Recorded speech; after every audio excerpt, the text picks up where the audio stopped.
আসসালামু আলাইকুম। সবাই কেমন আছেন? নিশ্চয়ই ভালো আছেন। সকাল সকাল ঘুরতে বেরিয়েছি। তো ঘুরতে বেরিয়ে ভাবলাম আপনাদের সাথে সুন্দর একটি জায়গা শেয়ার করি, যে জায়গাটি মোটামুটি সবারই অনেক পরিচিত, অনেক আলোচিত জায়গা। যে জায়গাটি আহ, চেনে না, কাপাসের আশপাশ এমন কোনো মানুষ নেই, সবাই চেনে, মোটামুটি সবাই চেনে। সেই জায়গাটি আপনাদের সাথে শেয়ার করি। তো সেই অবধি সঙ্গে থাকুন, আমি সেই জায়গার দিকে যাচ্ছি। জায়গাটি আমার এই দিক দিয়ে, হ্যাঁ, নামতে হবে বামের দিকে, এই দিকে যেতে হবে। তো অনেক সুন্দর জায়গা। এই জায়গাটা মোটরসাইকেলে একেবারে পরিপূর্ণ থাকে যখন মেলা জমে। তো মূলত এই যে মেলার যে জায়গাটি, ওইখানে যাওয়ার উদ্দেশ্যে আপনাদের সাথে ভিডিওটি করছি। তো সঙ্গে থাকুন, দেখতে থাকুন, আমি যাচ্ছি সেই জায়গাটি। এই জায়গাটা যখন ফসল উঠে যাবে তখন এই জায়গাটা ফাঁকা থাকবে, আর এই জায়গাটিতে বিভিন্ন রকমের খেলনার বসবে বাচ্চাদের খেলার জন্য, বিভিন্ন রকমের। আর এই ঢালুগুলো, সবগুলো ঢালুই কিন্তু ভরে যাবে বিভিন্ন রকমের ইয়েতে। হ্যাঁ, এখানে বসে মাটির জিনিসপত্র, বিভিন্ন রকম আসবাবপত্র, এই সকল জিনিসগুলো মূলত এইখানে বসে। আর এই জায়গাটা দেখুন, দিক দিয়ে মানুষের সমাগম থাকে, মোটামুটি বেশ সমাগম থাকে। হ্যাঁ, এই জায়গাগুলো কিন্তু আর থাকে না, ফাঁকা থাকে না, একেবারে ভরে মানুষের লোকারণ্য থাকে। জায়গাটা এখনও ফাঁকা, কিন্তু ফাঁকা বলেই যে মেলার সময় ফাঁকা থাকবে তা না। মেলার সময় আপনি যখন আসবেন তখন এই জায়গাটিতে আপনি পা রাখতে পারবেন, মানুষের থাকবে। এই দিক দিয়ে এইখানে একটি মঞ্চ হয়, আর এই দিক দিয়ে টুল চেয়ার এগুলো দিয়ে দেওয়া হয়, এবং মোটামুটি বেশ বেশ সুন্দর ইয়ে হয়। আর এই জায়গাটা, এটাই জামিয়াতুস সুন্নাহ দাখিল কোরআন মাদ্রাসা এতিমখানা সুন্নাহ। তো এই জায়গাটা খুবই সুন্দর, ভাইরাল প্লেস। এই জায়গাটাতে প্রতি বছর মেলা হয়, মেলায় লোকজনের সমাগম থাকে। এই সেটটা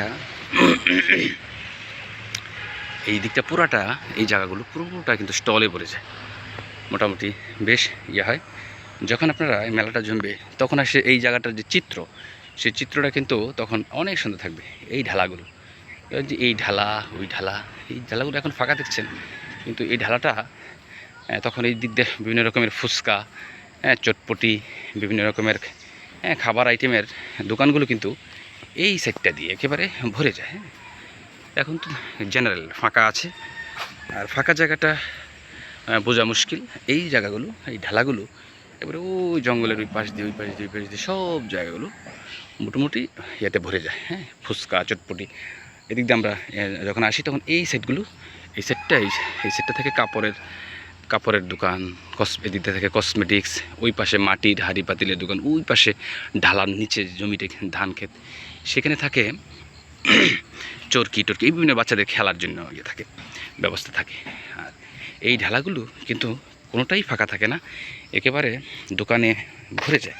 মানে ওরা জানি কী সুন্দর করে সেট আপ করে, তখন আর এরকম থাকে না। তখন আপনার কাছে মনে হবে আপনি কোনো বাজারে এসেছেন, কোনো মহলে এসেছেন। মানে মূল কথা হচ্ছে যে যেগুলো সব এই সাইডগুলো সব ভরে যায়। হ্যাঁ, ওই যে মাদ্রাসা, ওই জায়গাটুকু খালি ফাঁকা থাকে, ওই যে বাচ্চারা হাঁটাহাঁটি করছে, মাদ্রাসার ওই জায়গাটা ফাঁকা রাখে। ওই ডান পাশে এই যে পিচ্ছিটা বালতি নিয়ে আগাচ্ছি, এইখানে একটি মঞ্চ করা হয়, এই বরাবর মঞ্চ করে, তারপর এই জায়গাটা মোটামুটি ইয়া হয়। খুব সুন্দর জায়গাটা। হ্যাঁ, জামিয়াতুস সুন্নাহ দারুল কোরআন মাদ্রাসা ও এতিমখানা, জামিয়াতুস সুন্নাহ দারুল কোরআন মাদ্রাসা ও এতিমখানা। মাদ্রাসার নামটি অনেক বড়, তাই পড়তে গিয়ে সমস্যা হয়। তো এই হচ্ছে জায়গাটি, অনেক সুন্দর জায়গা। এই জায়গাটি যখন মেলা হয় তখন আসলে এর চিত্রই চেঞ্জ হয়ে যায়, তখন বোঝা মুশকিল যে আপনি এই জায়গাটা মানে বোঝা মুশকিল। ওই মেন রোড থেকে একেবারে ধরে এই পর্যন্ত মানুষের ভিড় থাকে। হ্যাঁ, খুব উপচে পড়া মানুষের ভিড় থাকে, এবং মানুষ এই জায়গাটিতে এসে কি করে, কেনাকাটা করে, মেলার বিভিন্ন আয়োজন দেখে। এই জায়গায় প্যান্ডেল হয়, ওখানে চেয়ার দেওয়া থাকে, বসে। তো মোটামুটি বেশ হয়, বেশ আনন্দ হয়। হ্যাঁ, মোটামুটি আমাদের 11 ইউনিয়নের সব ধরনের মানুষ কিন্তু এখানে এসে এই, সমবেত হয়। মানে মোটামুটি যারা একটু আনন্দপ্রিয়, একটু ঘুরতে পছন্দ করে, একটু সুন্দর জায়গায় কোনো মেলায় আসতে পছন্দ করে, এরকম সবাই আসে। তো ঠিক আছে, তো এই পর্যন্তই আমি আপনাদের সাথে শেয়ার করলাম এই ভিডিওটা। সঙ্গে থাকার জন্য অসংখ্য ধন্যবাদ। এই জায়গাটি হচ্ছে কাপাসিয়া এবং কামরাজ গাজীপুর রোডের পাশে। হ্যাঁ, এই জায়গাটি নবীপুরই তো বলা যায়, লতাপাতার পাশে যেহেতু নবীপুর এলাকা। তো ঠিক আছে, সবাই ভালো থাকবেন, সুস্থ থাকবেন, সে অবধি আসসালামু আলাইকুম।